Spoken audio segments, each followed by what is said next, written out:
Ready for this? I think so. Okay. Oof. Hello, and welcome to the 226. I'm John. I'm John. Today we're going to be talking about artistic integrity. We had planned on talking about, I believe, what was it, experiences? Yes. But looking back at the previous 5 episodes, we found that this was a topic that came up a number of times, and we kind of wanted to address it in a little more detail. I feel like we might have skirted along the sides of it without actually addressing really what's there, or really exploring it. So that's what this episode is all about. We're gonna see what we really think about it and maybe have a more conversational style. Yeah. So I'm actually curious, like what is your idea about artistic integrity? What is it? What does it mean? If you're an artist and you have integrity, what is that? When I hear artistic integrity, I immediately think staying true to yourself. It's a weird concept, but creating things that you like, making things because you like it and because you want to, and essentially doing things for yourself. And then as artists, a public artist, then people just happen to also enjoy that, or you convince them otherwise just by keep on doing it. So I think what becomes hard then is when people start to enjoy your stuff, and then you want to cater to that, but then you lose a bit of integrity if you're just making things for other people, I think. Yeah. So you become less of a creator and more of just not a copier, but you just play for the people instead of yourself. I think it's important to, like, every artist starts just in a room by themselves probably, and to stay true to what happened there, as to when you get millions of followers, changing that. Yeah, I think I'd agree, because part of me feels like if you're doing something not true to yourself, if you're doing something catering towards what you think people will like versus doing something that you're inspired to do, then you maybe lose a bit of your artistry. There's less of art and more of not to say it doesn't take skill to do it, but it does seem like it would be a little less creative to do that. Yeah. Now that doesn't mean that those two things can't overlap, and that's where it gets very confusing. There's a huge gray area. Because you can have someone do something completely off the wall, and it's very creative, very new, very original, and it's true to who they are, and people love it every time. And I just don't know where we can actually draw that line. I know we've mentioned a few artists on this subject. One of them being Terry Redlin, the painter, and the other one being Skrillex. And two very different artists, I would agree. Yeah. I think Terry Redlin, no longer living, but painting in a very distinct style, but for most of his life stayed within that one genre, and that's just what he was good at. That's what he did. Maybe he had a lot of integrity because he never changed. Exactly. So having the people like what you do is more of a coincidence rather than something that indicates artistic integrity. Yeah. It's just such an odd balance of what do you do for yourself versus what people see and enjoy. Yeah. Because why do you shoot photos? I like putting smiles on people's faces. I also like capturing moments, and it's just cool. Yeah. Like if I go to take star pictures or something, I'm doing that because it's a challenge for myself. It's fun. It's a fun time with friends. It's a way to grow. Yeah. Plus I strive to be like all the people I follow on Instagram. Like you got Michael Shane Bloom or Nicholas Bauer, or these really awesome astrophotographers. I'm like, I don't know how to make your image yet. I have to learn how to do that, and so I go out and do it. So you use doing something as a way of maybe not imitation for imitation's sake, but definitely trying to emulate the same things that they do. Yeah. But then, see. But then you take something like wedding photography, and that you do that for money. Yeah. That's a full-time It's not a secret to many people, but it's not quite a full-time job, but it's definitely something that you use as a source of income. Yeah. So how do you maintain your integrity while having that kind of photography be part of your life? That's really hard. This is honestly something I struggle with, because I want to keep doing things my way, but then people expect a certain thing for weddings, you know? So I find this weird thing where you want people to hire you for you, not because they saw something on Pinterest and you might be able to do the exact same thing. So you want people to fall in love with your style, not your price point. And that's really hard. That's part of the reason I raised my prices. It's because I put a lot of work into it, and it's just, I want people to enjoy what I do, you know? Yeah. And it's a very tricky line once money becomes involved. Yeah, exactly. Because then it brings a whole new set of feelings, emotions, and expectations to the table. Yeah, lots of expectations. You have to manage those, which is tricky as an artist. I mean, you have you do wedding photos for I guess most of the weekends during the summer, but that's still basically your full-time job during that time of the year, and you're doing something artistic, and that's your way of getting money. Like it's easy to be called out on that, and then more difficult to defend yourself per se, because have there been times where you took a photo because that's what was expected of you, or have you always been able to say, oh, this is the kind of photo that I'd want to take? Honestly, it depends on the wedding. I've had couples who are like, hey, you just do your thing, and that's the greatest thing. Like, it's so much fun, creative freedom, and just being able to be where I need to be or want to be. And have you found that those couples were very satisfied with the photos that you were able to give them? Yeah, because they just let me do my thing. And then you have other couples who just have sent me pictures on Pinterest and want that exact same thing. And so it's nice to understand what people want from that perspective, but it's hard to balance it. See, the thing is, wedding photos, it's a service. Whereas anything I do just to make pictures for myself is not a service. Yeah, that's the tricky part with photography as well, that makes it different than a lot of other artists who do their work for money, is that you're doing your work literally for one or two people. Yeah.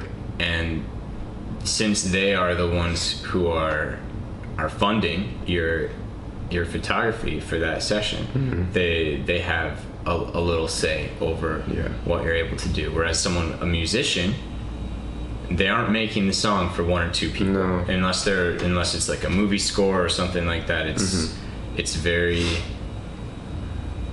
much on them to stay true to themselves, and then the people that follow that artist or like that artist or purchase their songs do so on their own accord. It's not as if they're paying the artist to make something. It's the artist has made something and now they're paying for it. Yeah. So maybe there's a difference between those two that is to take into consideration. The order really makes a difference.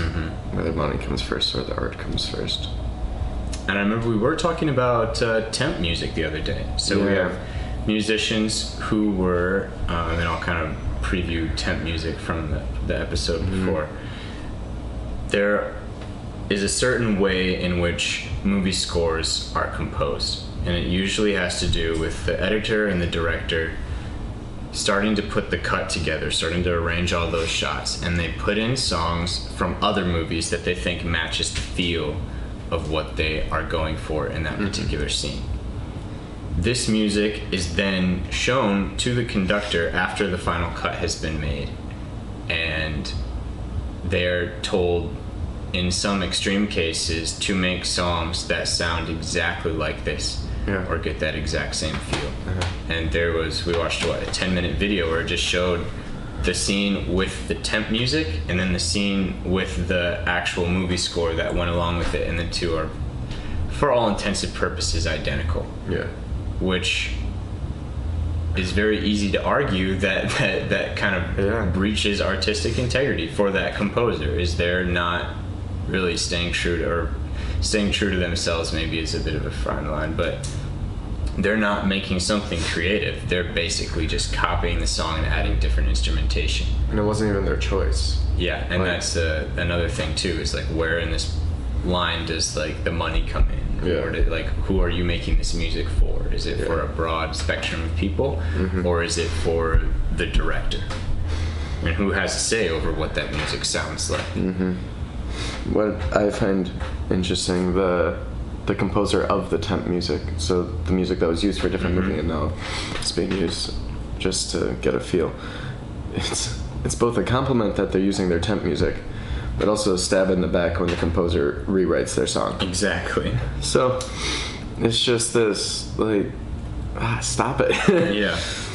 And through this, like, we get all this music that sounds near identical. Yeah. Which is just frustrating. Like, most movie scores sound like rip-off Hans Zimmer right now.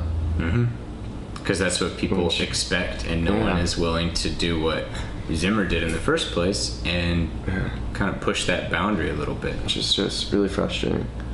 No one wants to take that risk. No, and we need to if we're ever gonna progress forward.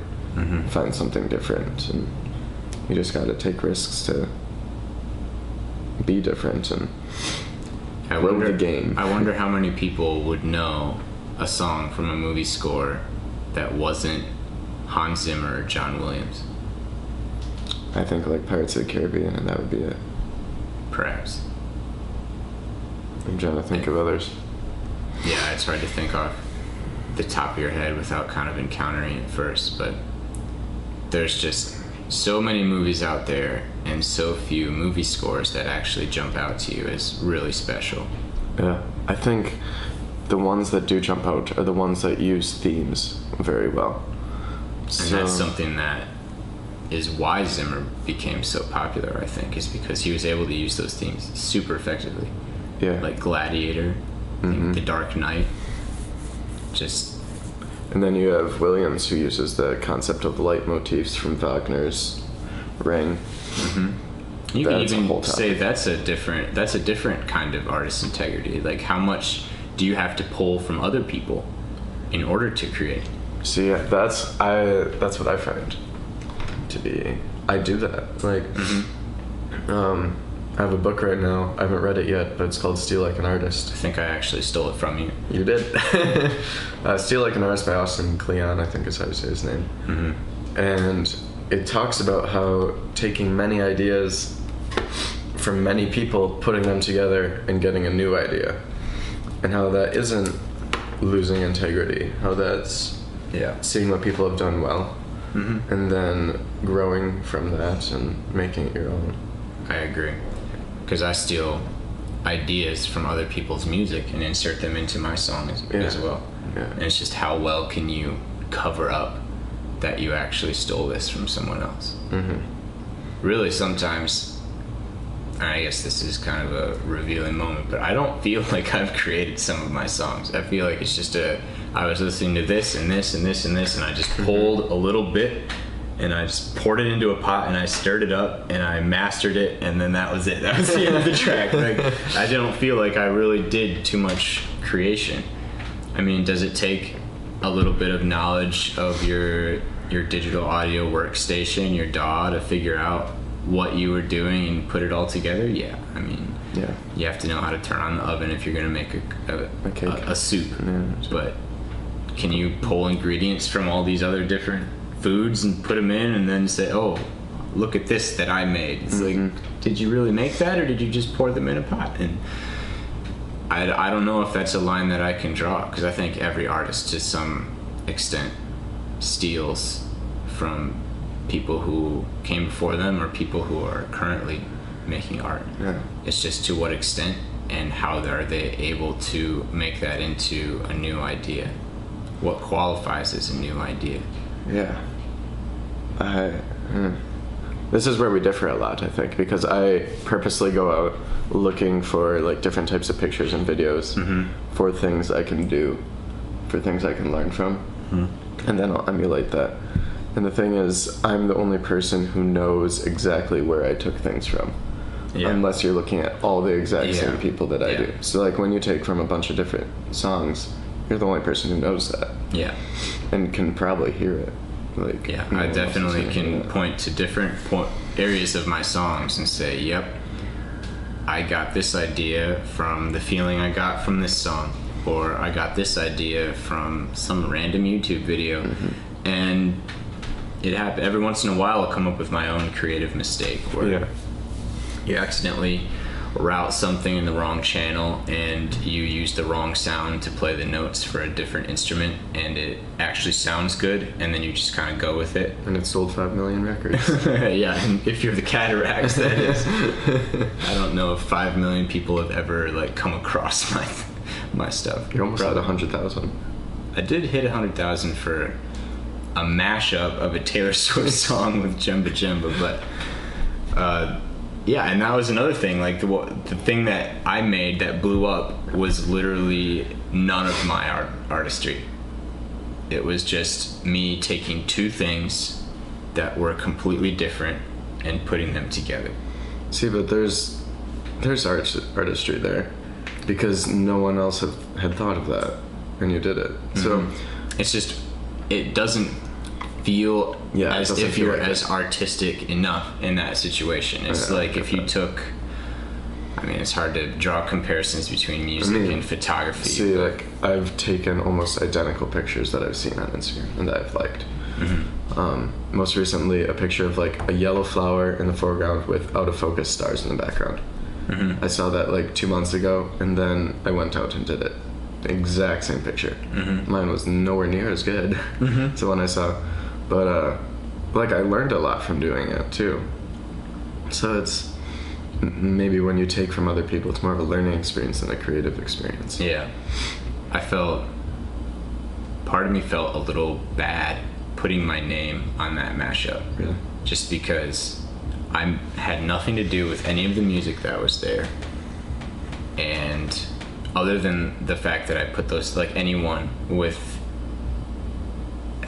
a quarter of the knowledge of what it means to make a song on a computer could have put those two songs together and made it sound just as good as I did and put it up there. It was just that I happened to be the one that did it, and I happened to be the one that, you know, had blog posts written about it. And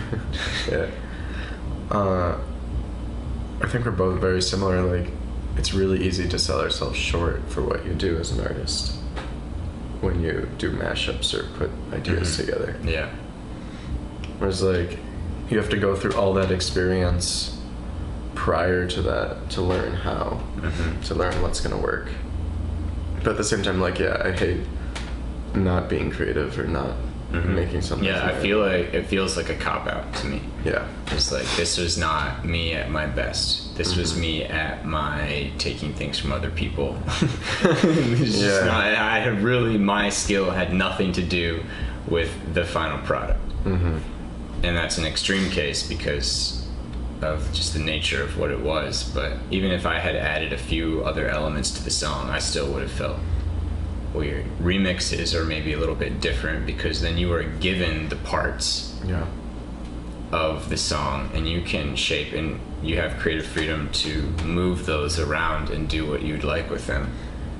So that doesn't feel as bad, but still at the end of the day, did you make the original song? Like, is this an original creation, or are you taking something and just mixing it up a little bit? So giving a new twist to it. Does artist integrity only apply when you make 100% of the content. And that is like the purpose of this episode, is to kind of figure out that question. I want to say gut feeling, no, because I don't think any art will be 100% uninspired by other people. Okay. But that does mean that you then have to define that line. At what point does questioning artist integrity become apparent? I don't think it's a percentage, because I don't think you can label how much of what you did was inspired by other people, but it's very tricky, because it's going to depend on the medium. It's going to depend on what artists you're taking from, how much you took from them, how similar does it sound. Like in the cases of like this temp music, where you play the two and it sounds as if someone just took the same song and put a different instrumentation on it, that kind of makes me question. Granted, they were doing that because they were told to. It's like a systemic problem in the film Yeah, it really is. music industry, but I think that would be a case where an artist's integrity is perhaps on the line, and not because it's their own fault. So I would argue the other way, that maybe it only applies when you make 100% of the content. But I think that, so like when you're creating, your creation and your ability to do that is the sum of all the experiences that you've had up to that point. So just because you've seen something else and you're using that knowledge, I don't count that against that 100% percentage, because it's now learned information. Because if we counted that against, like, nothing would be our own, if not only like a tiny little bit. Like even like huge companies like Apple stole from people. Oh yeah. Like when the first Macs are coming out, they're stealing from Xerox for the user interface, the GUI. So but they made it their own. Yeah, they put the Apple twist on it. Yeah. Applied their marketing, and now people... $600 billion company. And that blows my mind in and of itself, just that's the scale that something like that started in a garage can grow to. Yeah.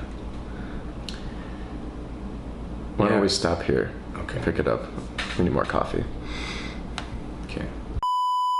Going back to the question of basically how much of a content is your work, where do you draw the line of integrity? Is it when it's 100%? And you're saying that those experiences where you draw from other people and put that into your own thing count as part of your growing in that medium. Yeah.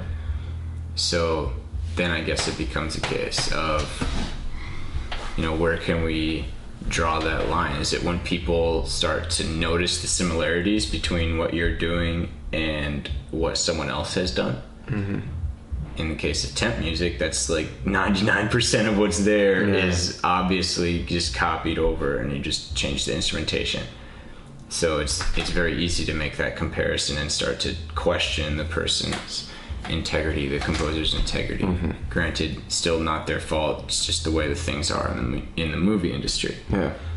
But if that would happen for someone like an electronic musician, it's happened a number of times where an artist, I can't remember, I think Caked Up was accused of stealing a song because you play the two and it sounds incredibly similar. Yeah. So it's like they just put a little twist on something, and then they didn't credit the other source as well. Maybe that has to do something. Yeah. But I rarely credit my inspiration. Well, yeah, it's inspiration. It's not a source like it is in a paper, I suppose. So at what point does something you're inspired by become something that you steal? See, or at what point does, I guess the underlying theme of all of this is that there's a right way and a wrong way to steal yes, inspiration from other people. the little bit that I have read from Steal Like an Artist, stealing from one person, that's the wrong way. Stealing from many people, putting all those ideas together, that's the right way to do it. Okay. Because then you're learning. If you just look at one person and you say, I like that, I'm stealing it, I'm gonna make that, that's wrong. That was someone else's idea. Yeah. And you shouldn't take that from them. So that also changes our way of applying whether someone was having integrity during their creative process. Yeah. So like going back to the temp music example, That's one person. that's one person. That was their idea. And whether you blame the director or the editor or the composer for making a song that sounds just like it, that's perhaps the wrong way to steal something. Yeah. Maybe from a legal standpoint even. Yeah. But if they were able to take the feeling of this song from one movie and the instrumentation of this song from another movie and then put it in this movie in a completely different context and bring up some new emotion that's related with the pictures that are going in front of you, maybe that would be the right way to do something. Yeah. I keep thinking of when I was in rehearsal in New York for his big choir concert with Whitaker. We were rehearsing, I think it's Alleluia by Eric Whitaker. And he pointed to a chord and said, this is a Ravel chord. Like, exact same notes. And he said that he took it, he said, thank you, Ravel, and put it in his music. Because he liked the sound and he needed that chord there. And in music, like, there's 6 billion people on the earth. There's been even more. Like, you're gonna run into identical things at this point. Even though there's unlimited permutations of in what way you put notes together. So, just like when he said, I took this from someone, that intrigued me so much because, like, Eric Whitaker, if you don't know, is essentially the rock star of the choral world right now. And he's stealing from other people because of the way it happens. And then he talked later about how he wants this sound, he just wants the choir to sound like how this other composer got it to be. And discovered the only way to do that is just to put the tenors crazy high. So it's taken from those other people, and like even he's learning and stealing like an artist. So it's more, not as much a line, but more a zone of, when do I start to be taking too much from one person and not drawing from a wealth of the possible experiences that I could be drawing from. Yeah. The other example I have in music is, so like I'll be improvising on piano or whatever, just messing around with chord progressions, and like I'll want to write it down, but it reminds me of so many songs, because like just in subconscious, that's what comes out. And one of the greatest things I've ever learned from my dad was when he said you can't steal a chord progression, or you can't copyright a chord progression. Very different thing. yeah, I said it wrong. So you can't copyright a chord progression. Like, it's just not something you can do. You can copyright a song with a chord progression in it, but that is free reign for everyone to use. Music is music is music. Yeah. You can't copyright a frame of a shot. Yeah.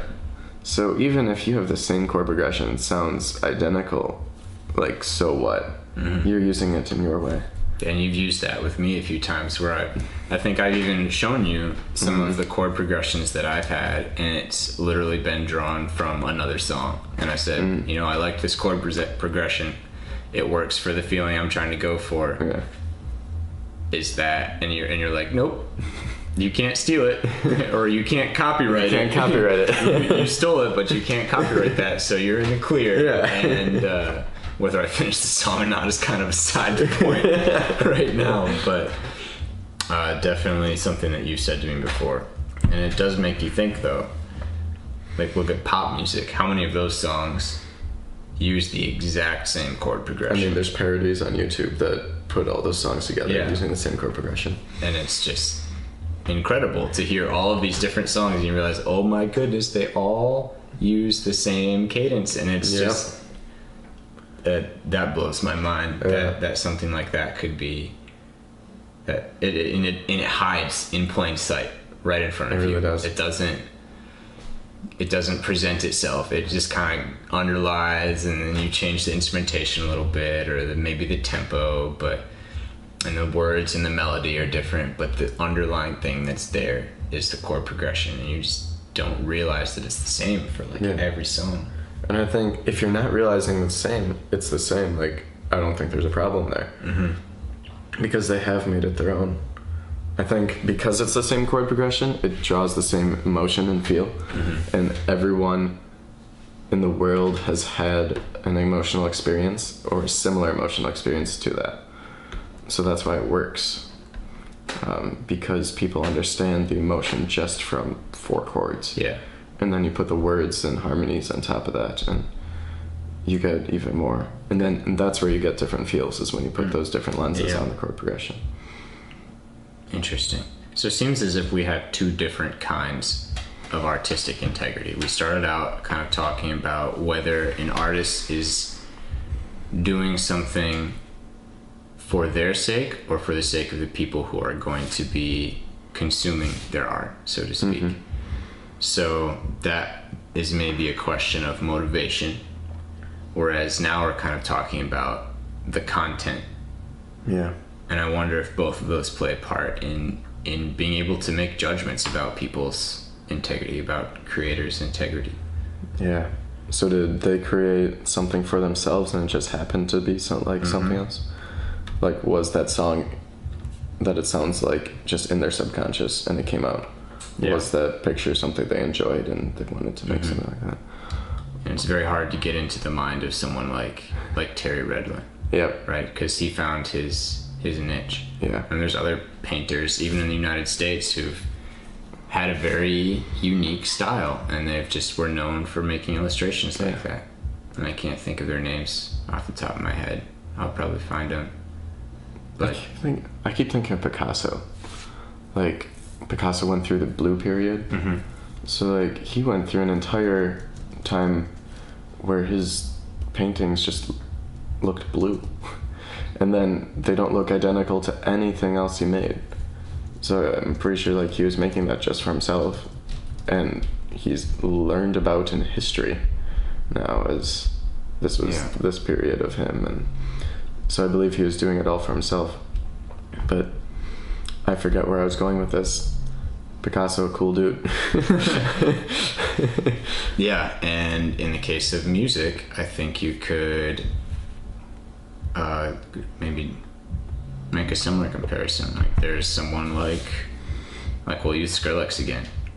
Did something crazy weird. People liked it, and he seems like a pretty chill, down-to-earth guy about it. He's not trying to hide the fact of where he's drawing inspiration. He's just going around the world, experiencing a ton of different things and making songs that kind of go out on that, and then mixing it up a little bit, changing it, and bringing a new feel to a medium that has had some stagnation in the last couple of years. Yeah. Granted, the music world, especially the electronic one, changes so fast. Yes. The shelf life on songs is maybe a few months. Like, how many people are singing Hotline Bling right now? And that came out, less than a year ago. Wow, that's a really good point. Yeah. It's just, whereas some paintings are just timeless. Yeah. Right? Some music is timeless. Like, you get like Bach, Beethoven, like that stuff is not gonna go away. It's not gonna just disappear. But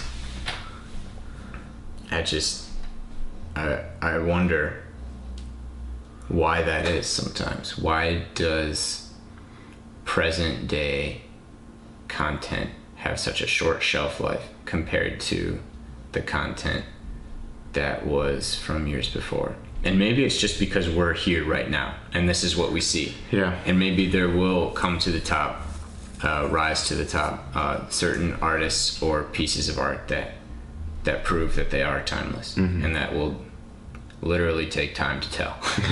But yes, you have to look back at it to understand that. I do blame/acclaim media for all that. Like, we just live in a fast-paced world where things get shared immediately. Yeah. And then the new stuff like an artist makes that, 1 million people can watch it within a day. Mm-hmm.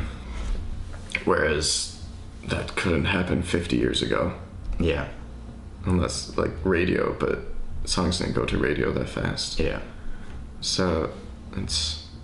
What are you looking up here? I'm looking up the artist that I was talking about before, and maybe similar. Jackson Pollock, definitely known for his, like, drip painting. Yeah. And that's what he did. It wasn't. Yeah, that was his style. That was his style. That's the kind of art he did. And it's not even like you could see something there. Mm-hmm. It was almost void of inspiration. So not to say this, it's void of drawing on other people's stuff and implementing it in what he did. Yeah. But maybe the way he did something was inspired, and again, hard to get into their mind and say like what was really like motivating you. Yeah. And that's an interesting case because you can take his art and ask that question about it itself. Like if he was trying to paint a particular thing, his art would not have been what it was. No. He was trying to paint nothing, which is almost ironic. They kind of addressed that question in Ex Machina, the film we were talking about for special effects the other day. Another artist with a very distinct style, Norman Rockwell. He made paintings for magazines, drawings, and a lot of them look very, very similar in style. And of course, what he was drawing kind of gave his art more prominence, more popularity. He was drawing about present day issues, something like the Four Freedoms or baseball, just parts of culture that really stood out to him, and that's what gave his art meaning and purpose. Yeah. But the way he did it that was just his niche. That was his style. That's what his stuff looks like. Like you can look at a painting and say, "Oh, that's a Norman Rockwell." You can look at a painting and say, "Oh, that's definitely Jackson Pollock and not Norman Rockwell." Yeah. And you can almost say the same about songs too. Like if you listen to a song made by Skrillex, you're probably going to be able to tell whether it was made by him or Bach. Those were the two I was thinking. Sometimes they get really close to each other, but no, they're very different. They're very distinctive, and that's maybe part of being an artist is getting that distinctive line. So, style and the application of that to integrity. So now we've introduced another element is maybe not your content, but your niche, your way of doing things, your process. Yeah, those are all different things though. Like niche is the people that it applies to, I think. The process, how you're doing it, style, and it's like everything you do, you can tell it's you. So like I have a certain way of making a song. I have a certain workflow that I go through, a process that I use when I'm making a song on the computer. Yeah.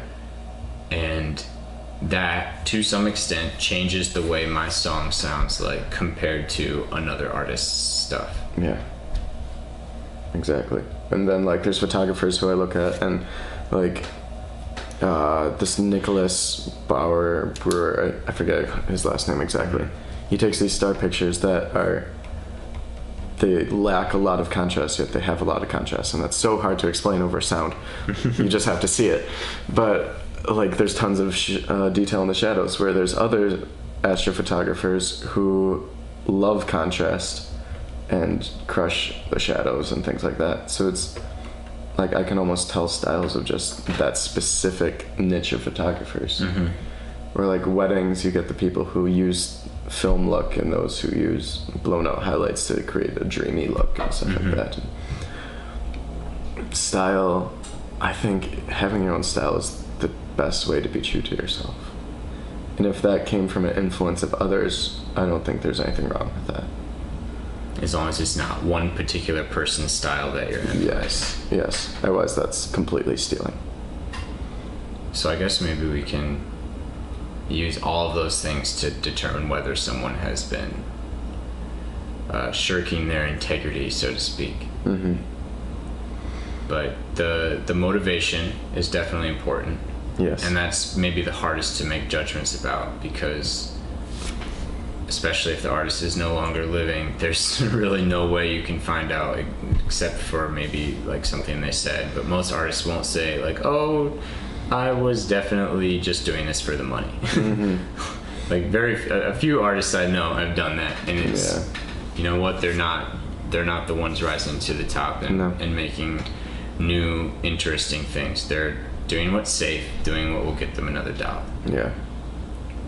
The content is another thing that you can use, and if it gets to the point where you can see how they are being influenced by others in a very apparent way, like extreme case temp music.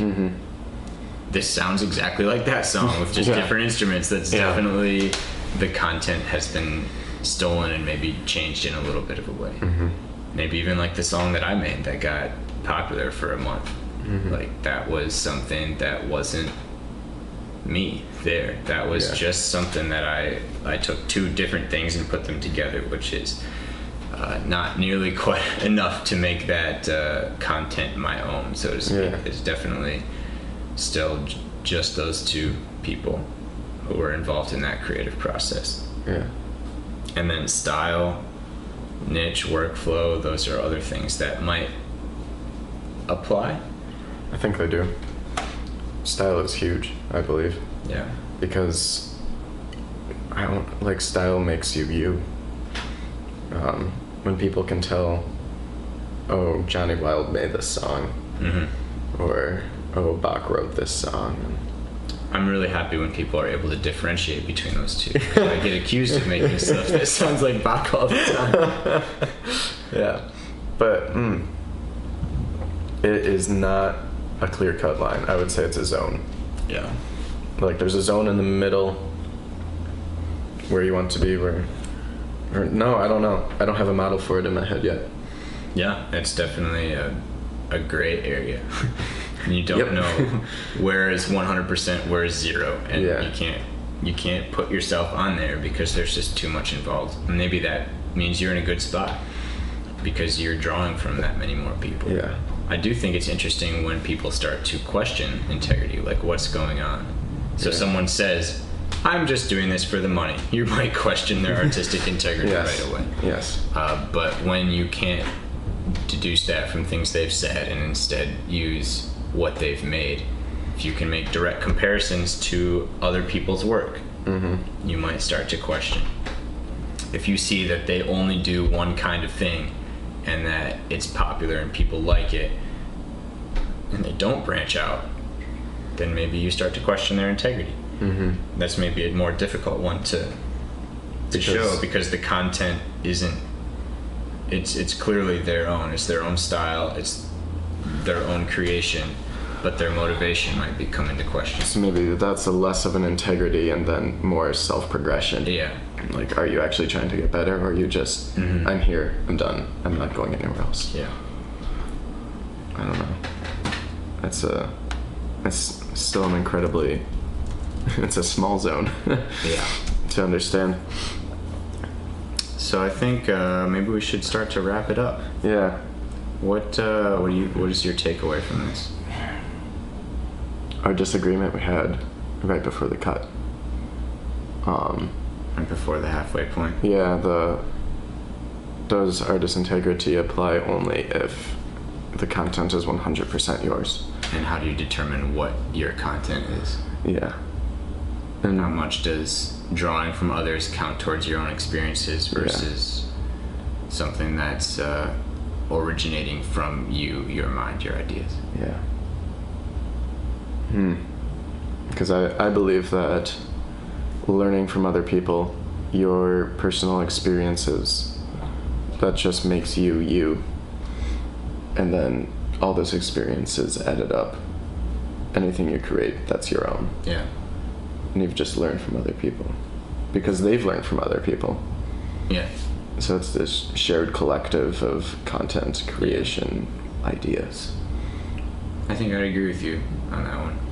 That's something I wasn't very clear on beforehand either, and that's kind of the point of talking about it, is you're able to flesh those ideas out. And that definitely helped me throughout this whole thing. I started out only thinking about the motivation that artists had. Mm-hmm. And then we found that just by talking about it, that content, style, workflow, just all sorts of things that you can use to describe or analyze artistic integrity in a variety of different mediums. Yeah. I think what I took away from this was maybe something that just came to me a minute ago, was that this is very different for other artists compared to people who don't do creative work. Yes. And I thought about a speech made by I think Teddy Roosevelt. Theodore Roosevelt. It's called "The Man in the Arena," and his I'll just read it for you here. "It is not the critic who counts, not the man who points out how the strong man stumbles or where the doer of deeds could have done them better. The credit belongs to the man who is actually in the arena, whose face is marred by dust and sweat and blood, who strives valiantly, who errs, who comes short again and again because there is no effort without error and shortcoming, but who does actually strive to do the deeds, who knows great enthusiasms, the great devotions, who spends himself in a worthy cause, who at the best knows in the end the triumph of high achievement, and who at the worst, if he fails, at least fails while daring greatly, so that his place shall never be with those cold and timid souls who neither know victory nor defeat." I think that's, wow. That's what came to me at the end, is that artists are the person in the arena. The people actually doing it. They're actually doing the deeds. They're actually failing. They're actually shortcoming. They're actually achieving. They're triumphing. They're doing all of these things. They're on that spectrum. And it's so easy for us to look at them and be critical of them, but that's not what counts. It's actually the people doing that work that make a difference. So that's kind of what came to me at the end. Maybe my big takeaway is try to be less critical and maybe not worry about it so much. Not to say that I was super worried about it in the first place, but maybe puts a new perspective on, what should a creative person do, and then how much of that is influenced by what others are doing or what others are being critical of. So, no, that's really good. Yeah, I definitely learned a lot just by talking this through. I'm glad we kind of deviated from our planned course. Yeah, this might explain past episodes more. Yeah, hopefully if there was any questions about this topic that we maybe glanced over a little bit, this helped clear it up for yourselves and for us as well. So, next week, talking about... Should we go back to experiences? I think we should go back to experiences, and then maybe something like taste, or maybe we'll have a guest. Who knows? Yeah. But for the time being, thanks for listening. Thanks for watching. This has been the 226. Peace.